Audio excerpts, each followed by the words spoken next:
Come on.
There's Funky Live guitar music that comes in every Monday through Friday, live at 5 on the Evil Epi Network YouTube. Check us out, subscribe, type in iNewsWire Roy Blecker. You'll see my nice, smiling, shining face.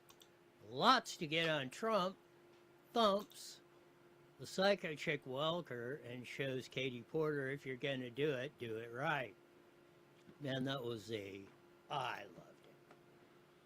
About time we had an El Presidente that didn't take no guff from a bunch of ding-dong reporters. Instead of, Katie Porter didn't answer the questions. Trump said your questions are stupid. I'm not dignifying them with an answer because you're a lying bunch of sack of issues. Get to that in a minute. Of course, Spencer Pratt's already in third place. I thought they were going to take a couple of weeks or so to do this, but hell, they did it over the weekend.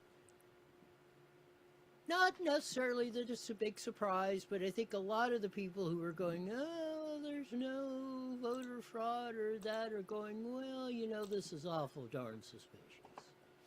Duh. No kidding. We told you so. Vaya caramba.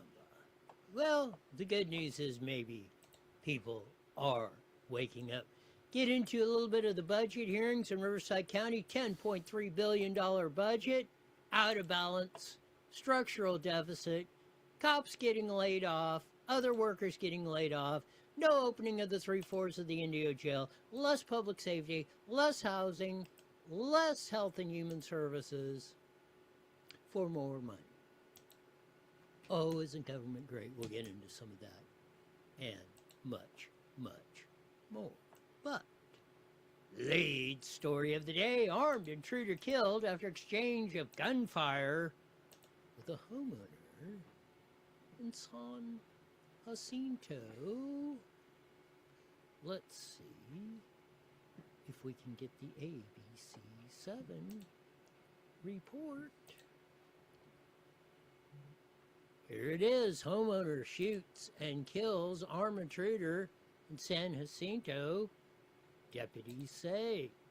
San Jacinto homeowner shot and killed an armed intruder in his home on Friday night, according to the sheriff's office. Riverside County Sheriff deputies said the homeowner was visiting a neighbor when he heard screaming and gunfire coming from his home on the 1300 block of Huron Way near Esplanade Avenue. Homeowner said he ran to his home to find an unknown man armed with a shotgun inside. Deputies said the homeowner grabbed a gun, confronted the intruder. That's when both started shooting at each other, according to the investigation. The homeowner was not injured, but he did shoot the armed intruder, who was pronounced dead at the scene. Deputies were called shortly before 10:30 p.m. The homeowner has not been arrested. Investigation is ongoing. I imagine it's going to be fairly short.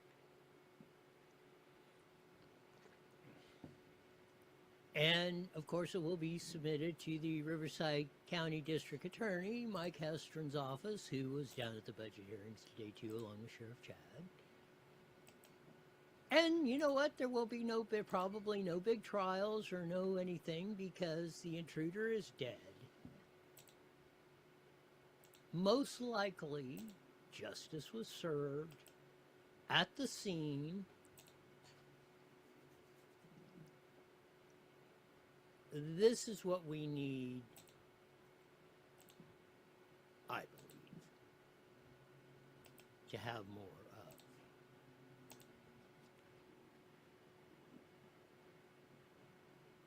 If we get to this point, as I say, if we get to this point where the criminals are not only afraid of the cops, but afraid of the people, you will see a lot less crime.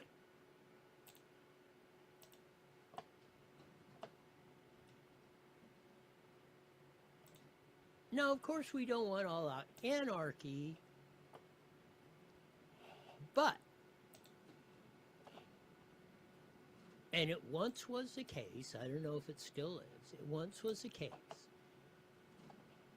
in California, if somebody broke into your home, forced entry, you had every right to use whatever means to stop that threat. I say we should go back to the Texas way, well, I think Texas has changed it. They're getting weak in the knees. Texas didn't matter. You had the right to shoot anybody on your property. If you told them to leave and they didn't, you had the right to shoot them dead or in a doornail. Now, I know we got a bunch of tutti fruities and running around, but you know what? People had a lot more respect for each other. When you had these policies in place,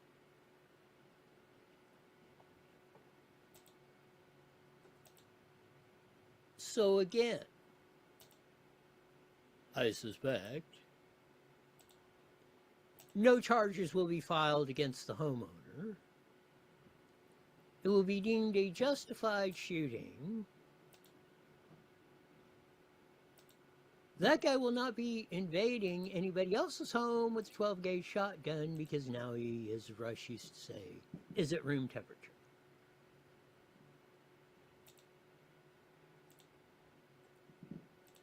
Again, we need to get back to a society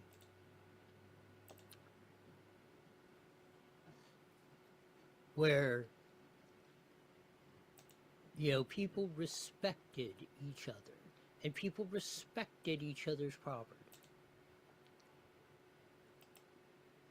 Instead of the, oh, you got it, I want it, I'm just going to go take it. That day needs to end. We're going to get into the emergency Democrat votes that just seem to magically appear, especially in the state of California. I think we're watching it here in Los Angeles. And maybe it's waking a lot of people up that were in denial of what was going on. We get into the stats, the statistics, the fact and the fiction. More, hopefully Dr. Kelly will call in at the bottom of the hour. We'll get her thoughts on some of this and many other thoughts on the rest of today's show. So we went as... So why did I... So as we went, left you on Friday, Spencer Pratt was still in the lead as we come in today. Spencer Pratt is behind. I figured it was going to take them... I figured they would take 3 weeks. It would be a percent a day. It would be slow drip, drip, drip, drip, drip. Hell, they just said, well, we're in charge. Let's let it rip. Let's let her fly. They weren't even going to count vote. They weren't even going to release anything in LA County on Sunday. And they said, well, hell, this is so fun. We'll just let her fly. So Nithya Raman is what, 3,000 or 4,000 votes up on Spencer Pratt right now.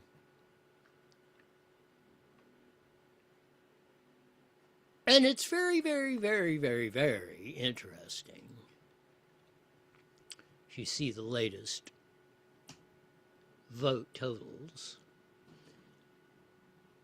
We still got 100,000+ votes left to count. I don't see seriously how it's going to do that. This was Saturday. You could see the trajectory. Green. It's Nithya Raman. Look, right after election night. Election night.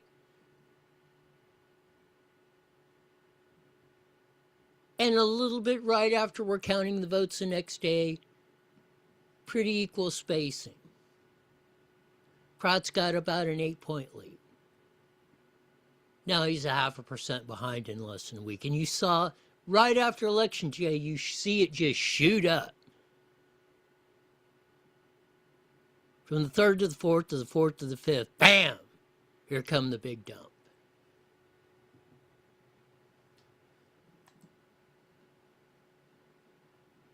This is very interesting. I've been going back with Liz Barracona, one of the muck-to-mucks at Cal GOP LA. She's been no fraud in all this. We're trying to do that, or this isn't why we're not losing. So she put out over the weekend, and I confirmed, and others have reported on it too. I said, Liz, is this correct? Young vote was 4% on election day. Now I see a report it's 20%. She says, yes, I posted that last night. So on election night, young voters were only 4% of the vote. Now they're 20%.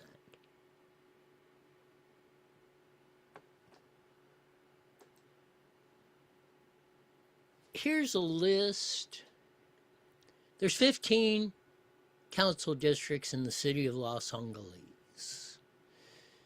Nithya Raman is a councilwoman for District 4. This is a breakdown of votes by council district in LA. You notice in number 4. Is Nithya Raman first? No. It's Karen Bass. This is her own council district 4 in Los Angeles. Oh, well, then she said she's running a close second to Bass. No. Spencer Pratt is actually getting 31% of the vote in her council district. Buffoon Bass, 41%.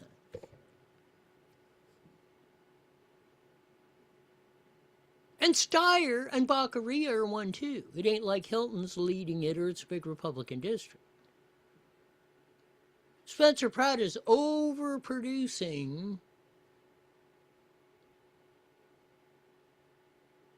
and beating Nithya Raman in her own council district where she was elected, supposedly legally, with no fraud.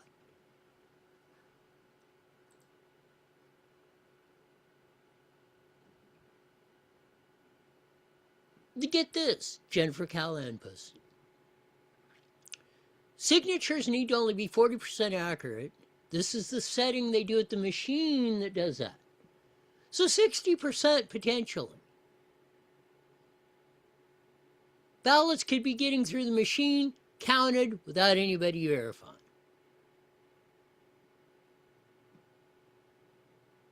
We went from Raman getting 20% of the vote to every vote up to election day counting to 40% plus right after the election. Going from 3rd to 1st, leapfrogging even Buffoon Bass. They don't verify the signatures. In fact, you don't even have to have a signature. You can put a check mark in as long as somebody signs they turned it in, which has no verification. You can put a squiggly line like spin on there. But there's no voter fraud. There's no untoward. Our elections are purer than the wind-driven snow.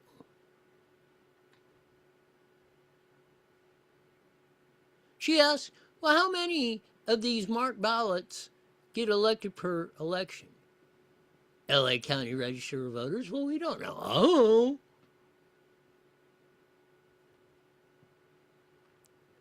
Do you check the witness signatures? No, we don't, of course, because there's how do you verify that? This isn't like, I think it was Paul Mitchell, oh, you know, somebody's dropping, you're dropping off mom's ballot. That was always legal. You either had to drop it off yourself or a family member before the ballot harvesting of Gavin Newsom. Oh, anybody can drop them off. Oh, you sign anybody's name, Arnold the pig from Green Acres or whomever. Wile E. Coyote Genius, the sheepdog, the roadrunner, whomever. Peter Pan, the Tin Man,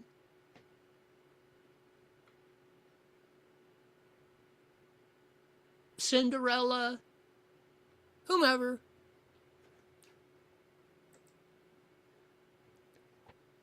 Here you see the crossover. Yesterday, you see Green and Lithia Raman, you see how, look at the trajectory.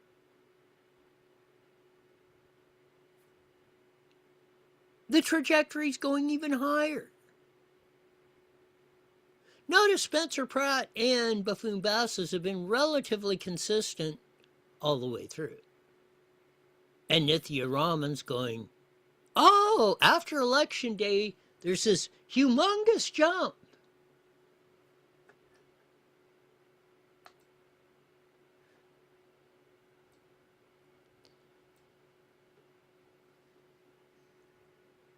Here's why they're putting in more votes. I said in my theory, if they get Spencer Pratt out, which looks like it's going to be, Spencer Pratt is gone. They want Hilton versus Baccaria because that's an easy race. They don't want Steyer in. The problem they have is if Spencer Pratt catches fire in LA, that could actually increase that 2% chance Steve Hilton, if he gets in, of winning. And they can't take that chance. But if he is, they're going to put Steyer in there just so they're not going to lose 100%. Or that possibility doesn't happen. Here's the chart. As you see, as the vote counts, this is why everybody says, well, how after the election all of a sudden all these votes started coming in? Oh, the projection was only 7.5 million. Now it's 9 or 10. Well, you see by this chart, you got to get over about 10.5 million votes, or close to 50% turnout, which we rarely ever have in a primary. And we haven't had even in this mail-in. I don't even think we did it even during COVID. Where COVID, 2020 was our height of our elections as far as turnout. But as you see on the projection of what's in, it's got to be about 10.5 to knock Hilton out. That's why all of a sudden you've seen the projections going, oh, all these ballots started showing up after Election Day. 20% turnout among young voters. When they were only 4% on election, but with all the 30 days, they only got 4% in. Magically on voting day, everybody under 30 turned in their ballots. Or close to it.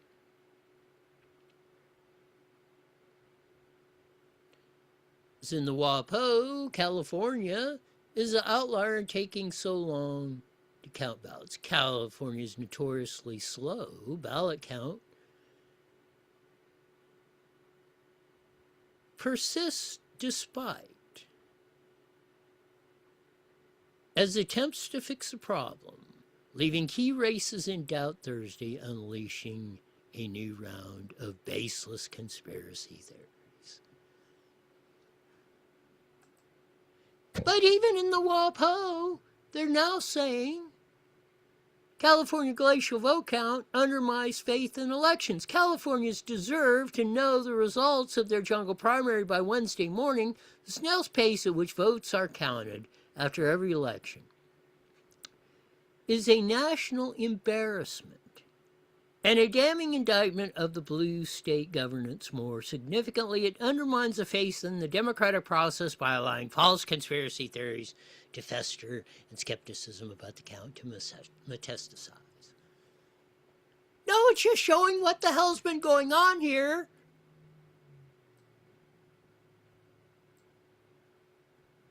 For eons.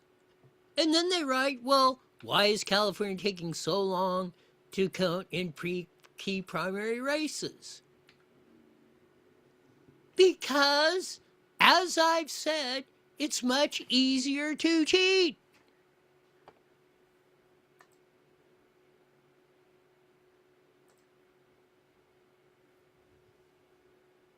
Let me get this straight.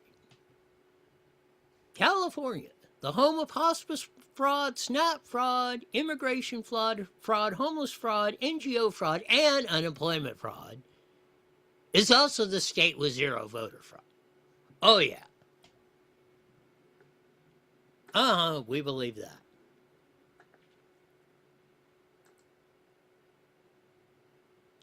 Here's the latest vote tally. Left to count, LA, 386,000, Riverside County, 197, San Diego, 195, Sacramento, 144, K, Orange, 139, San Francisco, Alameda, 125.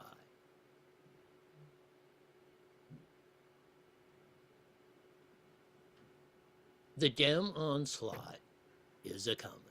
They're showing you is that Mickey Kaus, longtime Democrat, sane Democrat, you can actually get along with these guys and at least trust them. For those dismissing the possibility of fraud, this is Mickey Kaus, longtime Democrat. Please remember the key protections we were told built into the law turn out to be vaporous in practice. You need to sign it, a marker / will do. We need to check those signatures. LA workers told Jen McClellan they don't. Must be postmarked by election day, not fine print in the regs, let your voters self-date. You can just write it, the date's on there, we don't need a postmark. Ballot harvesters must sign the ballot envelope, but that ballot's still counted if they don't. All that doesn't mean fraud, but still, Mickey Kaus writes, Mickey Kaus, a longtime Democrat.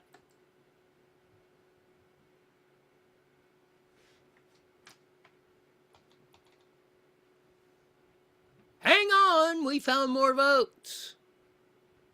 Emergency Democrat votes seem to appear when they need them.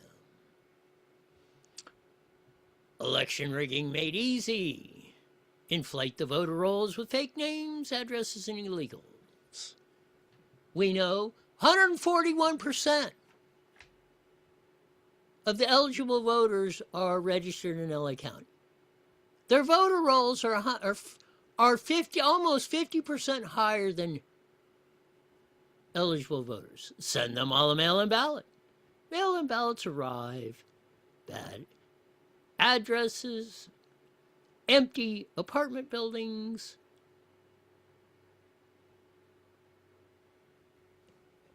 At the Churla centers that they're getting the homeless to sign up for. Put into drop boxes.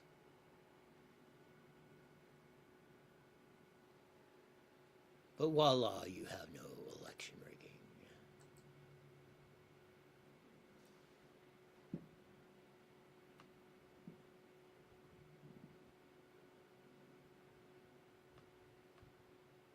get to Donald J., who had an interview with Christine Welker.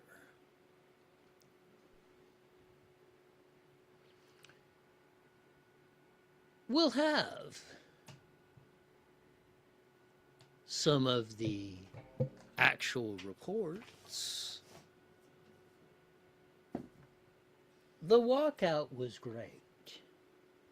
We're going to start with the end.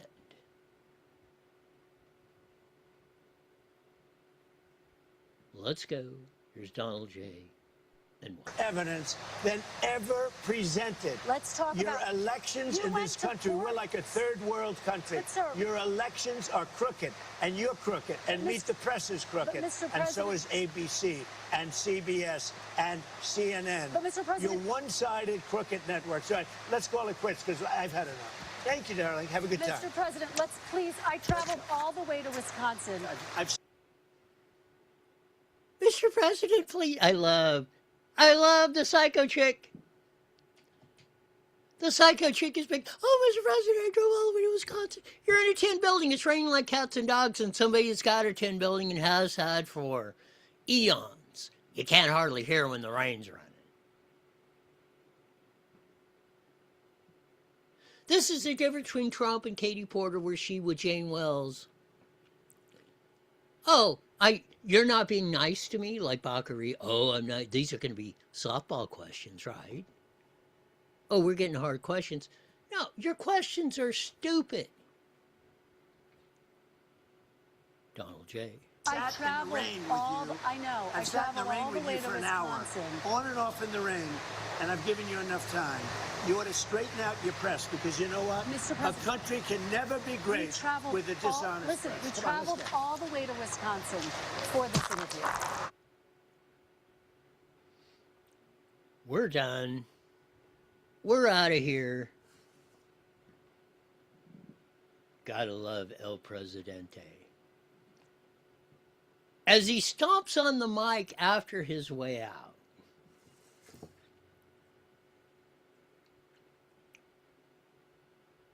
Trump on the election fraud in California. Here we go. There's tremendous evidence. There's nothing but evidence. The election was rigged.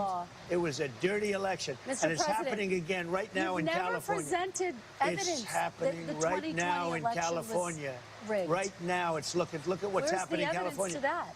It's the 4 Republicans days. are doing well in California. It's no, they're not. They're dropping fast because it's a rigged election. Let me tell you, it's 4 days. And they aren't even close to coming up with it. You know why they're doing that? Because it's... That's how they count the votes. There's no evidence. No evidence was hardly ever presented in court. Most of it was thrown out. Well, you're not standing. They were never heard. The judges just threw them out. Evidence. Well, that's the way they count votes in California. Even the Washington Post says it's stupid.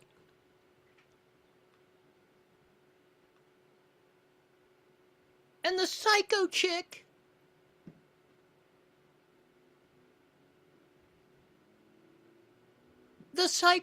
is trying to do that. She attacked him on J6. Oh, this and that. Nancy Pelosi, for crying out loud.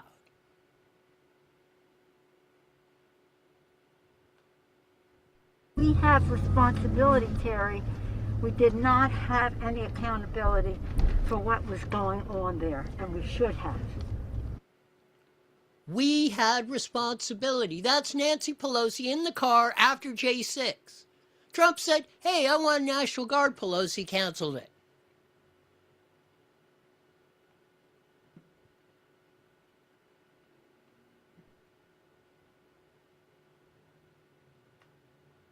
Welker is a fraud, and Donald J. was perfectly,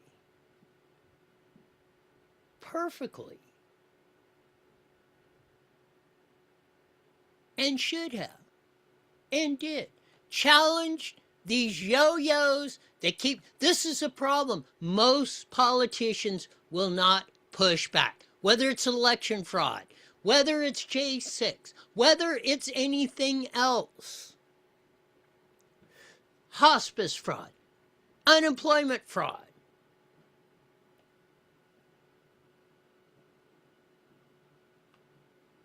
Agents ushering them into the building. They had FBI go into the building. Those people walking around, they're looking always in the same. They weren't in.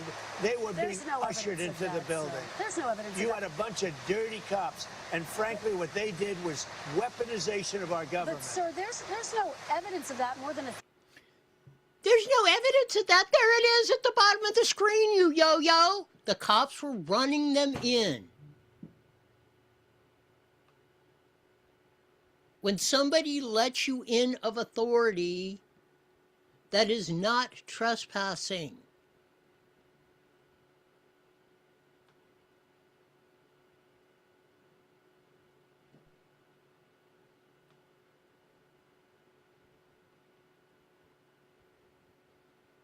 This was classic.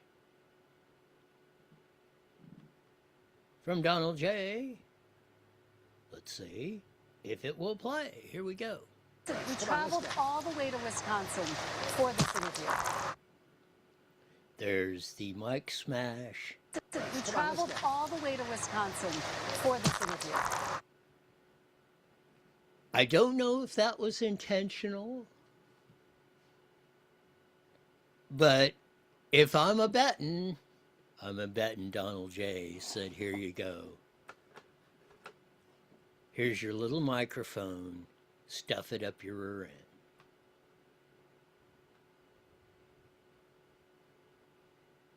And rightfully so.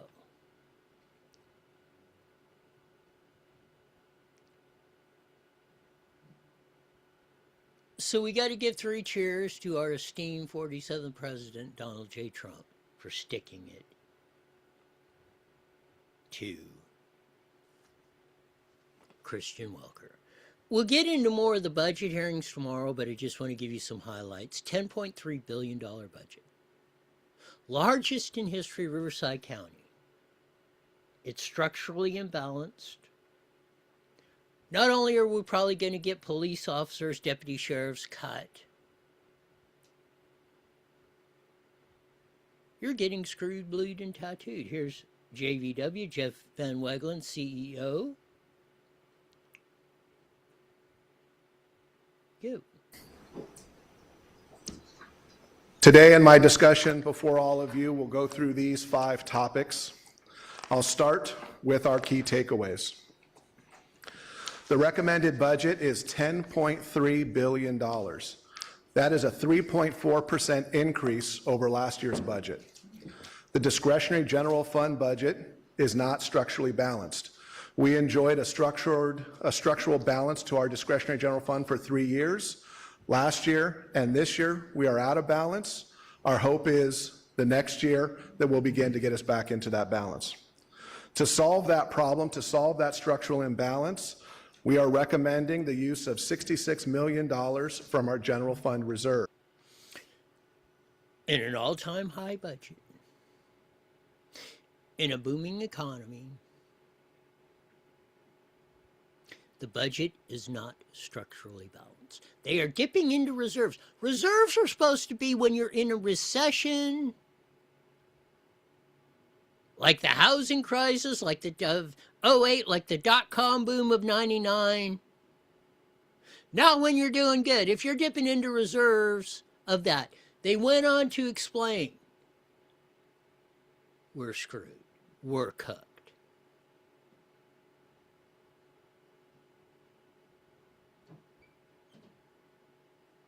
Cuts are coming across the board. Victor Manuel Perez said, hey, they're coming. He basically said this is smoke or mirrors, but he slid that in there so they could say, well, we did tell you when the cuts are coming.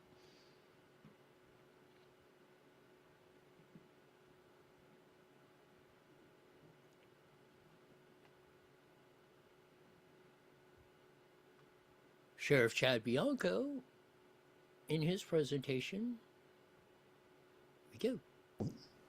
Unfortunately, the astronomical number of what this is. Now, this is just basic math going off of our highest cost employee, which was a deputy sheriff.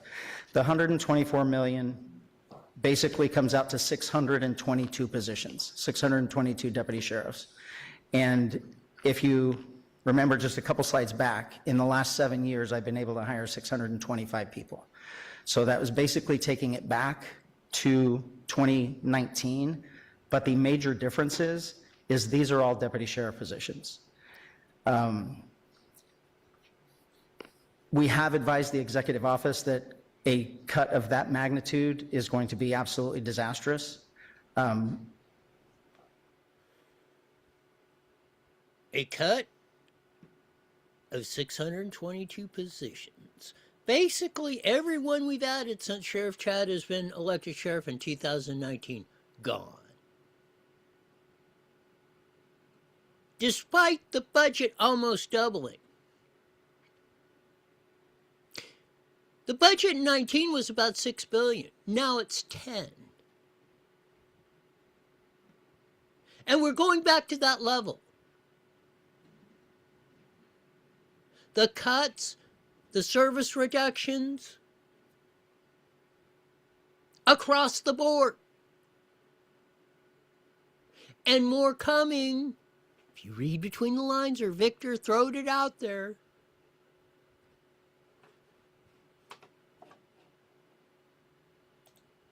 It's coming.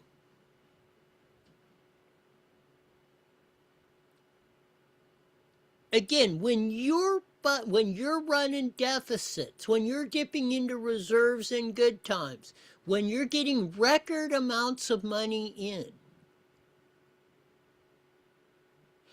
air raid sirens should be going on. Mayday alert should be casted.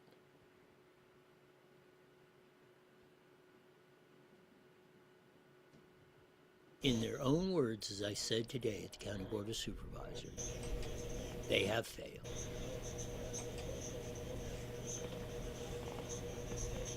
We will get more into that probably tomorrow. Hopefully. You got about 1 minute, Roy.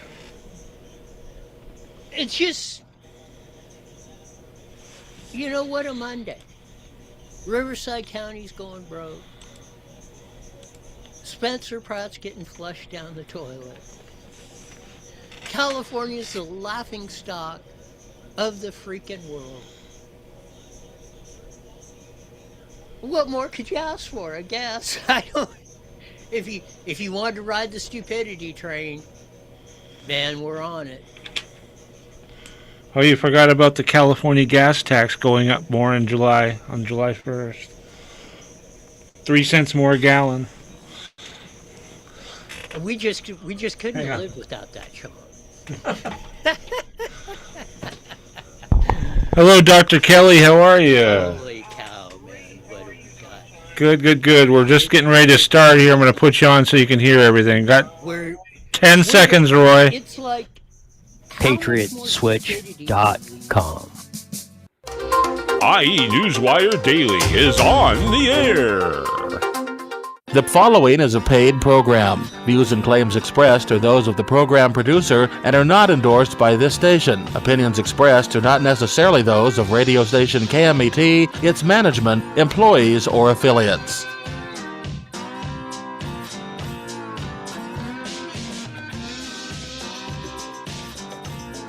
There's that funky slide guitar music that comes in every Monday through Friday live at 5:30 on the Mighty Met 1490 AM, broadcasting all over the Inland Empire and the aforementioned AM band. Join our vast video audience in the Evil Flipping Network. YouTube, check us out. Subscribe. Type in IE Newswire Roy Bleckert. You'll see my nice, smiling, shining face. Man, what a weekend. We went into Friday. Spencer Pratt looked like, oh, he's up on the second place. Come in Monday. He's in third. I thought they were going to take at least take 2 or 3 weeks and slowly drip. No, they're so bold and arrogant. They're just going to say, hey, look what we can do. Look how we got you by the short hairs, and there's nothing you're going to do about it. That's the arrogance of what we've had. The counter to that is Donald J. Trump our esteemed 47th president, stomped on the mic of Christian Welker, the psycho chick, and said, you know, I'm not putting up with these stupid, idiotic questions. The best part, well, the two best parts, is the psycho chick Welker begging, well, I came all the way to Wisconsin, and him stomping on the mic on the way out. We need more leaders, and we need more bold leadership, and people that are willing to say it like it is, unabashed, unafraid, and unchained, if we're ever going to break this cycle. Riverside County is broke, dipping into reserves, structurally unbalanced budget, as we heard this morning, despite $10.3 billion, a record budget. Man, if we were the world's leader in stupid, I guess if you're going to be the best at anything. But as we usually do on a Monday, we have, as I've determined her, the supreme physician in all the world, expert on COVID-19 and just about everything else, Dr. Kelly Victory. Welcome to iNews Wire with Roy. Hey, Roy, great to be with you. I agree with you wholeheartedly. I could, if the fraud and chicanery in the election system was not just grossly apparent after what happened, both in the LA mayoral race and in the gubernatorial races, I don't know what is. This is just a sham, and it's never going to change until we have just massive election, rehaul. 100%. I mean, this even shocked me, and I've, again, you think you've seen it all. I laid out, I said, well, this is probably going to take about 2 or 3 weeks. They'll drop it down 1%, and it'll just very narrow up until we get right to the end, and she'll pass him, and that'll be over. Hell, they even said they weren't going to release it on any vote count on Sunday, and they went and released Nithya and Robin, or Nithya, the noodle, whatever the hell her name is leading on Sunday, so they could have the big news squirt on that when everybody's paying attention. I mean, this is just blatant, shove it in your face, we're in control, and they're saying there's nothing you can do about it. That's the arrogance of power I see. What say you, Dr. Kelly? No, I agree with you, and it seems like it gets worse and worse with each election cycle. If you remember back in 2020, some of the states that, Trump was leading in, I went to bed thinking, well, certainly this is, done and dusted, and then you wake up at 6 o'clock in the morning and suddenly, millions of votes have come in for the Democrats. There's never a time, by the way, in history, in recorded history, there's never a time when a big tranche of votes comes in at the last minute after the polls have closed and it falls for the Republican. Ever. It always goes the other way. And that's exactly, I think, what we are seeing here. I said in 2020, right here in this show, before the November election, I said, watch a box of ballots are going to appear. Man, did that to go to a T. In fact, this time I was off. I thought they were going to drag this thing out. I really did. I thought they were going to at least give some sort of appearance that there was some sort of continuity of this. We had it. It's been reported. 4% of the young people on election day in LA turned in their ballots. Now it's at 20%. All of them woke up on election day and said, oh, we got to rush in and get our ballots in. How likely is that? How likely is Rahman to go from 20% of the vote before election day to 40% pulling away from the pack? All this stuff is statistically impossible, Dr. Kelly. I agree, and you're exactly right. It is statistically impossible. It is not possible for all, the next tranche of 800,000 votes or whatever to all go for a single candidate. Not a single vote back in 2020 of those, newfound ballots was for Trump. And likewise with these Democrat candidates now running in California. And again, as I said, it's never going to change. They have got it down to a science. And, our options are minimal. Either we start to cheat like they do, and we say, okay, let's see who can cheat better, in which case it's just a free-for-all and you totally undermine the Republic, or we have some type of serious election reform. And that would have happened. It would happen if you got somebody like a Steve Hilton in office. I think truly we would finally get to fair elections. But right now we're fundamentally a banana republic. We have the chart up. Noodles Ramen is a councilwoman in the city of Los Angeles, District 4. These are the charts of the vote count in District 4. You would think, oh, Noodles Ramen's going to run number 1. Well, no. Karen Bass has, what, 32% of the vote? Well, she's got to be close second. No. Spencer Pratt is at 31%. And even in the governor's race in that, Steyer's leading, Bakary is number 2. So it's not a right-wing conspiracy Republican district because they elected Social Democrat Nithya Raman. I mean, she probably got elected on fraud.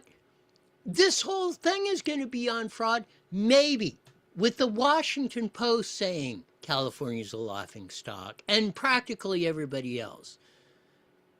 Maybe we got some hope. I don't know. Go ahead. I don't know. We've got countries around the world that are laughing at us. It's not just, I mean, truly, there are other, I have friends, who are in this country from, all over the world they're now American citizens. I was talking to a friend of mine who is originally from Argentina, now a U.S. citizen, and he was saying, oh my God, he said, man, Argentina, it looks like, we've never seen corruption compared to you guys. I mean, truly, this is what they're saying. They're all going, oh, my God, we've never seen this kind of stuff. We didn't have this in Colombia, let alone the fact that this is the United States. As I said, it is not hyperbole to say we have become a third world country. They are very smart. The Democrats are running full-blown communists, people, this whackhead who's running for Senate in the state of Maine, the guy with the Nazi tattoo and who's all over, sexting people, has a history of domestic violence. He's absolutely abhorrible, has, impugned the integrity of people, Purple Heart winners. And these are the people, this is the best candidate. This is truly who the Democrats want to run for a Senate seat. I mean, my God, it is truly, it's beyond having a two-party system here. We've got, people who hate this country, who don't want anything to do with upholding our Constitution, and those are the people who the Democrats are running. The other thing that happened is, I loved it, Donald J. torched the psycho chick Christian Welker for that. I'm saying, with all the stuff, finally, maybe again, the slight cracks of hope. At least we have one politician who's willing to stand up, willing to take on the press, not back down, not run in the corner when they tell the lies or their fake news or all that. He went right back at him, and I don't know, but I'm going to say he probably did. The mic stomp as he threw it down and stomped on it on the way out should be his signature, Dr. Kelly. I loved that. I watched it about 10 times. and then my favorite part was her getting on afterwards and saying that it had to do with the rain. It was the problem with the interview was that it was raining, and that she and the president both agreed that the problem was the rain. I'm like, no, honey, that's not how I saw it.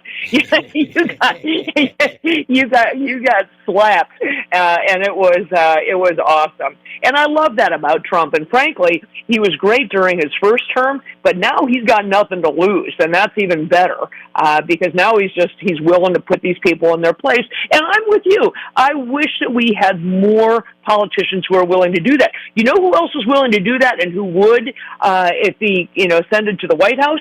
Marco Rubio. Marco Rubio takes no prisoners. He will absolutely shut these people down, and it's one of the things I really love about him. If you watch how he handles himself in an interview, he will shut these people down just like Donald J. One tune I think JD does, and of course Bobby Kennedy I think does a good job of that too. Switching gears, you put on the X machine about Stephen Kirsch, and it's kind of like the same thing about how we've all been censored, our stuff's been taken down, whoever they don't like, the cancel culture and everything else. this is another thing. I mean, Spencer Pratt's trying to crack through it, and I think that's what they saw a big danger in the Spencer Pratt phenomenon is they don't want this stuff to take off because if the people are really informed of what's going on, just like Riverside County, $10.3 billion budget, biggest one, structural deficit, we're dipping into reserves at good times. When the real story, and it will come out at some point, they know they're going to be in deep doo-doo, as Chip Poppy Bush said. I think they're trying to fight for deck chairs on the Titanic, I believe, Dr. Kelly. I agree. The post that you're referencing was one that I was responding to Steve Kirsch, who has, quoted Susan Wojcicki, or whatever the heck her name was, the former CEO of YouTube, who now acknowledges that they took down millions, Roy, of videos of people like me who were trying to tell the truth during COVID. They took down anybody who said anything against the narrative. If you said that the virus was created in a lab, which it was, you got taken down. If you said that masks don't work, which they didn't, they took you down. If you said that social distancing was a made-up construct, totally, not based in anything, they took you down. If you said that the vaccines were harmful or that they didn't work, both of which are true, they took you down. This woman was responsible for censoring millions and millions of videos that might have helped people. I responded saying, I personally had hundreds of interviews taken down. All of my solo interviews and dozens of interviews that I did with preeminent scientists from around the world when I was doing the show with Dr. Drew, they took, within minutes of us posting them. I mean, they didn't make it 10 minutes. They would get taken down. That is what YouTube did. And by the way, that was the basis for my being the first co-plaintiff with President Trump in his class action lawsuit against Meta and Google and YouTube for that censorship. And we won. We won. But it's a day late and a dollar short because millions and millions of people were harmed. And I don't mean Dr. Kelly victory because my First Amendment rights were infringed upon, which they were, but the fact that I wasn't able to reach all of these people with the truth, the number of people whose lives I could have helped or saved, the people whose, I could have brought back to sanity if they could have heard what I had to say and what others had to say. But instead, we were censored, so the only people you heard were Fauci and Walensky and Birx and the rest of them who just lied through their teeth the entire time. Another thing I think everybody should watch, and you put up on your X feed, IMA Senior Fellow Oncology Dr. Angus Dalgleish recently sat down with us to discuss what he is seeing with cancer patients and why he believes COVID boosters are behind the exponential growth of cancer. Dr. Kelly.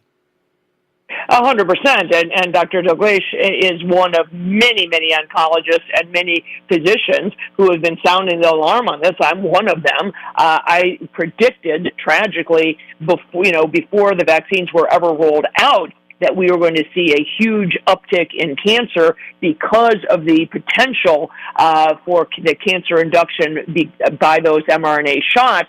And I take no joy in having been right, but the reality is we are seeing a huge increase in cancers, a huge increase in what we have termed turbo cancers, meaning cancers that are very, very aggressive, are at stage 4 at the time that they're diagnosed, cancers occurring in people in age groups in which we've never seen them before, colon cancers in people in their 20s, advanced lung cancers in non-smoking people in their 30s, and on and on. And Dr. Dalgleish goes through that video is worth people taking the time to watch because he goes through some of the mechanisms by which the shots cause cancer and cause cancers that had previously been in remission to recur, and on and on. So in addition to things like myocarditis and pericarditis and other autoimmune illnesses that we have seen as a result of the shots, in addition to the blood clots and strokes and sudden cardiac death and all of that, we now are facing a tsunami of new cancers, and that is only going to get worse over the next decade. Why do you think that, and I think it should be more on the front burner, I mean, I realize there's all sorts of things going on. But this story seems to get on the back burner. I've seen a recent poll. Most people don't know what MAHAs make America healthy again of all this stuff. Why isn't this stuff should be getting a lot of traction, and it should be front and center, because this problem, if it is along these lines that we're seeing, is going to get exponentially worse, and we're going to have a health crisis like we've probably never seen in our lifetimes, Dr. Kelly. 100%. And unfortunately, I think the reality is, and I've come tragically to accept that it's the truth, Roy, is that Bobby Kennedy, for all the good things he's done, and he has gotten a lot accomplished at HHS, but he's pretty much hamstrung. He does not have carte blanche to do or to say what he wants. There's a reason these mRNA shots are still on the market, despite overwhelming research, overwhelming evidence that they are toxic, that they have caused far more harm than good. We have the receipts. He simply is not going to be allowed to get them removed from the market. He's not going to be allowed to let some of this data come to surface. And I don't think it's because of President Trump. I think Trump is ready to acknowledge the flaws of the Operation Warp Speed program. I think it's people like Susie Wiles and other people who are protecting Big Pharma. It's simply not going to happen. So Bobby has been forced to focus on other things like artificial dyes and pesticides. Those things are important, don't get me wrong. But he's been forced to focus on other things and, to continue to try to highlight those things rather than the elephant in the room, which is why the hell are these toxic shots still on the market?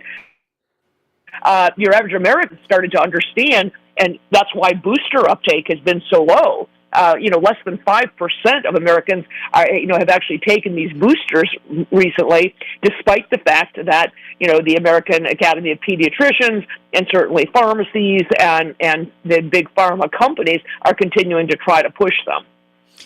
I've saw this and I'm thinking, why are these people? I've been seeing people putting on masks more often here the last few weeks or so. You posted on the X about this, of why you thought this was. Tell us why you think people are more the mask, or the absurd idea of masks coming back out, Dr. Kelly.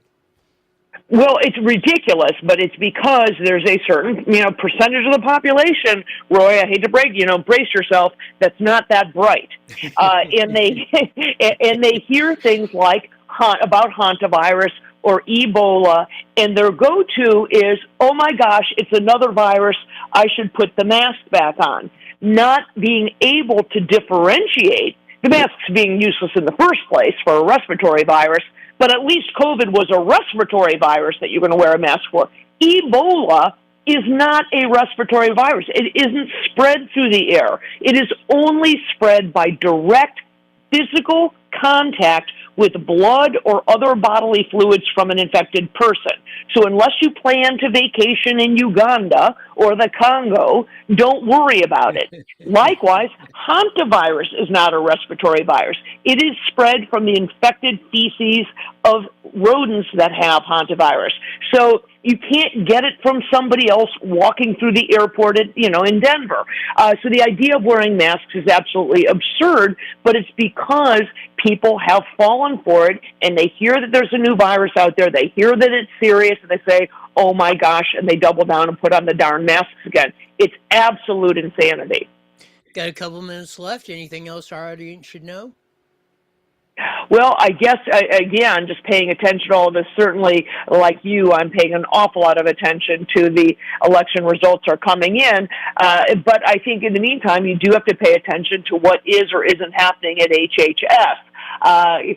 There's no question there's been a lot of focus, and I'm doing an entire show on it tomorrow, with regard to these tick-borne diseases. Bill Gates and his feckless band of elites is continuing to manipulate viruses, manipulate things in a lab, and they certainly have manipulated these ticks, this Lone Star tick, it appears, to spread with the idea of spreading alpha-gal syndrome, which is a syndrome that makes you fundamentally allergic to red meat. It induces something that makes you mount an allergic reaction when you eat any red meat, and certainly some dairy products as well. There's been a huge increase in the number of cases, and it appears that these Lone Star ticks, who are the ones who carry this, have been potentially manipulated so that we can spread this, so that they can spread this. There was a article written by a couple of scientists at the University of Michigan a couple of weeks ago saying that they believe it is, quote, a moral imperative to manipulate these ticks and to spread alpha-gal syndrome in order to force people to stop eating meat.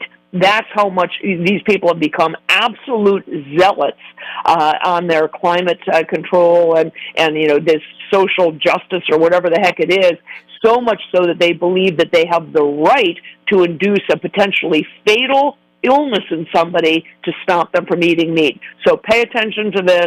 Again, not sounding the alarm per se, just saying pay attention, watch what's happening, and do your best to protect yourself from a tick bite. Thanks for keeping us informed. We'll do this again soon, Dr. Kelly. Thanks, Roy. Talk soon. Dr. Kelly Victory, as we say, saying it only as she can. Man, if it wasn't for Donald J. doing the mic stomp and putting the psycho chick Welker in her place, I don't know what we would do with all the other good news coming out. Riverside County's going broke. Well, the state of California's going broke. They're unabashed, unafraid, and unchained about the election rigging going on.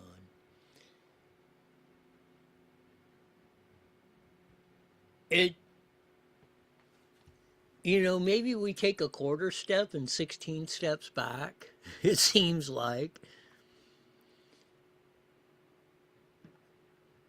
We'll see how. I hope Bill Asaley, our U.S. Attorney, said he's got multiple investigations going on. I really think we need to get to the vote count on the Prop 50 deal here in Riverside County. Why are we number 2? We actually, per capita, got twice as many votes uncounted as LA County here in Riverside County. With all the attention that's been going on with all this stuff. And then the only thing, and maybe the bright spot about them being as bold with the stuff it in your face, is even those one of the establishment of the Republicans and even some of the moderate Democrats that were saying, well, no, there's no, like Liz Barracuda and Mickey Kaus and people like that, they're now saying, this looks shakier than a $3 bill. Because it probably is. The bottom line is, if we don't get off our dead rear ends and get out there and change this, this is just the beginning of coming attractions. So as I've said, we got a choice. We either get after it, get it done, or grab your ankles because you know what's coming next. At least in the budget hearings today, there were at least a dozen or so people showed up instead of 2. I think it was me and Brad Anderson last year. Even though I didn't agree somewhat of that, but as I said, in Riverside County from Corona to Coachella, they're flushing us down the drain. They're flushing that opportunity. For all, like I said, they're just handing out chairs on the sinking Titanic, on the deck of the sinking Titanic. For every person they're helping, they're taking away from 10, 100, 1,000, 10,000.